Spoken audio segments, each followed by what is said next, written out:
Assalamualaikum warahmatullahi wabarakatuh. Bagaimana kondisi kalian hari ini? Semoga tetap sehat selalu ya. Pada pertemuan yang lalu, kita telah banyak mempelajari tentang pembelahan sel. Kemudian tentang struktur serta fungsi dari organ reproduksi manusia baik laki-laki maupun perempuan. Kita juga telah mempelajari bagaimana manusia dari zigot bisa menjadi manusia yang seutuhnya.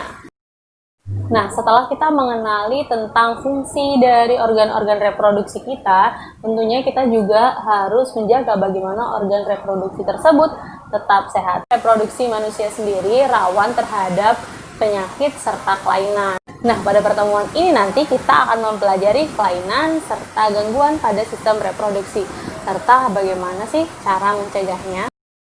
Ada beberapa faktor yang mengakibatkan terjadinya kelainan serta gangguan pada sistem reproduksi manusia. Terdapat dua faktor yang menyebabkan munculnya penyakit pada organ reproduksi.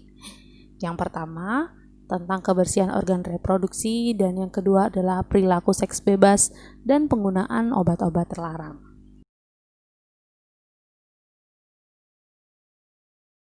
Apabila kebersihan organ reproduksi kurang dijaga, akan dapat terjangkit oleh penyakit yang disebabkan oleh jamur, bakteri, maupun parasit. Faktor selanjutnya adalah perilaku seks bebas dan penggunaan narkoba. Walaupun ada juga yang disebabkan oleh transfusi darah yang sudah terinfeksi penyakit atau melalui proses kehamilan dan kelahiran.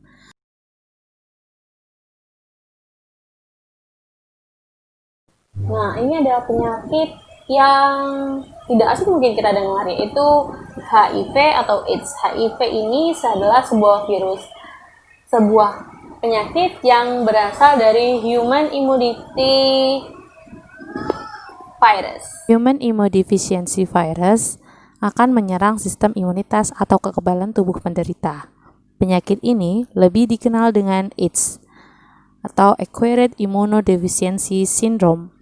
Seseorang yang terserang penyakit ini, kekebalan tubuhnya akan semakin menurun. Ketika awal terkena virus ini, penderita akan tampak terlihat sehat. Namun, lambat laun, segala penyakit muncul yang diakibatkan karena sistem kekebalan tubuh yang menurun sehingga muncul penyakit tertentu seperti TBC, pneumonia, herpes, saraf terganggu, dan beberapa lainnya.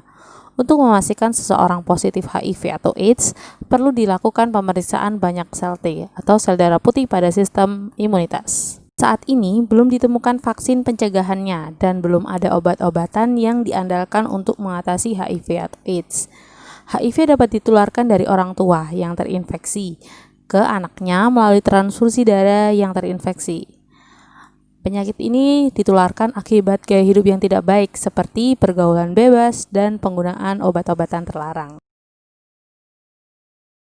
Yang kedua, ada penyakit gonore. Nah, gonore ini itu disebabkan oleh virus Neisseria gonorrhoeae. Penyakit ini dapat menyerang laki-laki maupun perempuan. Gejala penyakit ini pada laki-laki yaitu munculnya rasa sakit hingga keluarnya nanah pada saat kencing. Pada perempuan, muncul keputihan berwarna kuning kehijauan. Penyakit ini disebarkan melalui hubungan seksual dan dapat menular pada ibu hamil hingga menyebabkan kebutaan pada bayi. Yang ketiga yaitu penyakit sifilis atau raja singa. Nah, penyakit ini tuh sebenarnya disebabkan oleh bakteri Treponema pallidum. Gejala awal penyakit ini adalah luka pada daerah sekitar kelamin. Penyakit ini menyebar dan menyerang organ-organ tubuh lainnya, kemudian menimbulkan kerusakan pada organ tubuh tersebut. Dan juga ada penyakit herpes. Nah, herpes ini disebabkan oleh virus herpes simplex 2. Virus herpes simplex tipe 2 ini menyerang kulit di daerah genitalia luar, sekitaran anus dan vagina. Gejala penyakit ini antara lain gatal-gatal, pedih, dan kemerahan pada kulit di daerah kelamin. Kemudian pada daerah tersebut akan timbul beberapa lepuh kecil dan selanjutnya lepuh akan pecah kemudian menimbulkan luka.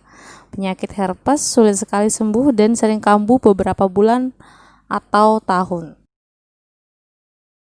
Penyakit selanjutnya yaitu mungkin tidak asing bagi perempuan, yaitu keputihan. Jadi keputihan ini ternyata adalah kelainan loh.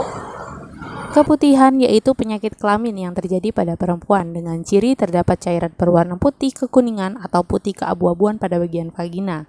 Cairan tersebut bersifat encer atau kental, berbau tidak sedap dan dapat menyebabkan rasa gatal pada vagina.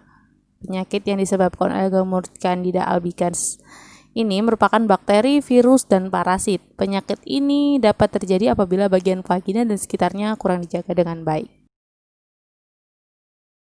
Berikutnya yaitu epididymis. Nah, ini tuh kebanyakan jadi pada laki-laki dan memang dia menyerang epididymis atau saluran yang melindungi skrotum. Penyakit ini terjadi pada laki-laki, di mana adanya peradangan pada saluran epididymis yang disebabkan oleh infeksi atau terkena penyakit menular seksual akibat pergaulan bebas. Penyakit ini ditandai dengan rasa nyeri yang disebabkan pada salah satu testis. Berikut ini ada beberapa upaya untuk mencegah terjadinya penyakit yang disebabkan oleh infeksi jamur, bakteri, ataupun parasit. Yang pertama, menggunakan celana dalam yang berbahan katun dan bertekstur lembut. Hindari bahan yang bersifat panas, kurang menyerap keringat, dan berbahan ketat, misalnya jeans. Yang kedua, biasakan membilas dengan bersih organ reproduksi setiap selesai buang air kecil maupun buang air besar.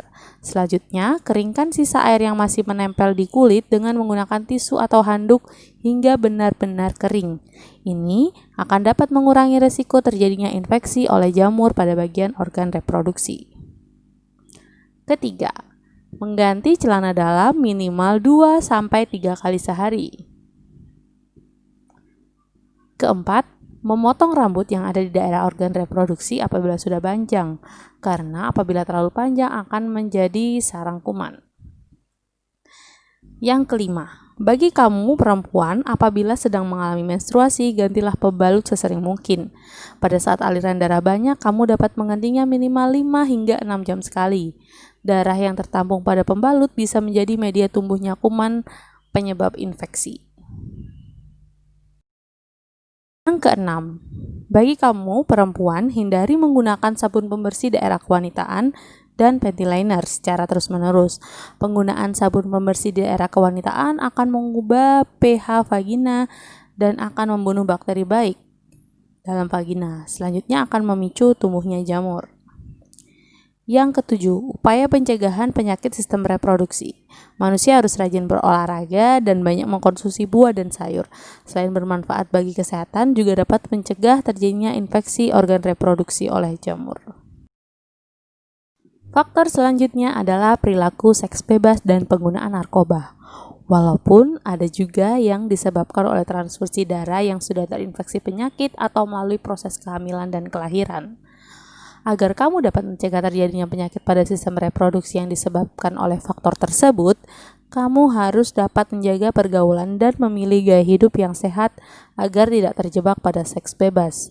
Selain itu, gunakan internet secara bijaksana dengan tidak mengakses situs-situs yang menyediakan gambar atau film porno, yang secara pelan tapi pasti akan mendorong kamu pada kehidupan seks bebas yang rentan dengan penularan penyakit seksual.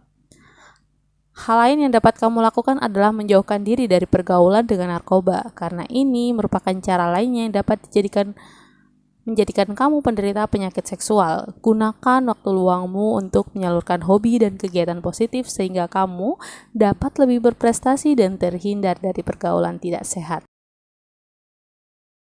Nah, kamu dapat menjalankan tips-tips tadi untuk menjaga sistem reproduksimu sendiri. Ingat, dimulai dari kamu dan akan berpengaruh ke orang lain. Sekian dulu materi kita hari ini tentang kelainan serta gangguan pada sistem reproduksi. Nah, dengan berakhirnya materi kelainan dan gangguan pada sistem reproduksi manusia, maka materi tentang sistem reproduksi pada manusia berakhir sampai sini. Sampai jumpa di pertemuan dan materi selanjutnya. Assalamualaikum warahmatullahi wabarakatuh.